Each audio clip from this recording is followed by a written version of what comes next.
Уа күллі әлемнің Раббысы, шексіз мейірімді әрі ерекше рақымды Алла тағалам. Осы қасиетті Миғраж түнінде өзіңе қол жайып, шынайы жүрекпен дұға қыламыз. Пайғамбарымыз Мұхаммадты саллаллаху алейхи уассалам өз құзырыңа көтеріп, мейіріміңді төккен осы мүбәрак түні біздің де тілектерімізді қабыл еткейсің.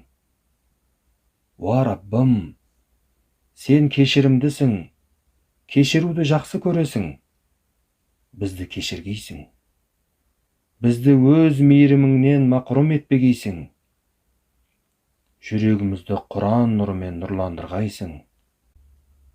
Уа Алла тағалам, қиналғанда сүйенішіміз, тарыққанда жәрдемшіміз өзіңсің. Бізге екі дүниеде де жәрдем бергейсің. Иманымызды бекемдеп, рухымызды көркемдеуге күш-қуат бергейсің. Шарасыздық пен мұңнан, қайғы мен қасіреттен өзің сақтағайсың. Уа жомарт Раббым, өмірімізге, уақытымызға, отбасымыз бен кәсібімізге береке бергейсің. Тапқан табысымызды адал, істерімізді қайырлы еткейсің.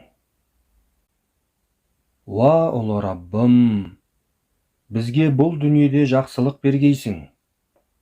Әрі ақыретте де бізге шексіз нығметің мен жақсылықтарыңды нәсіп еткейсің.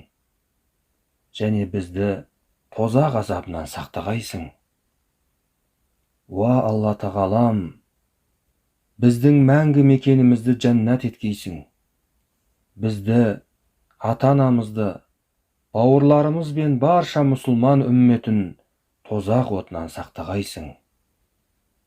Есеп күнінде жүзімізді жарқын етіп, Фирдаус жәннатында пайғамбарымызбен саллаллаху алейхи уассалам бірге болуды, өзіңнің нұрлы дидарыңды көруді жазғайсың.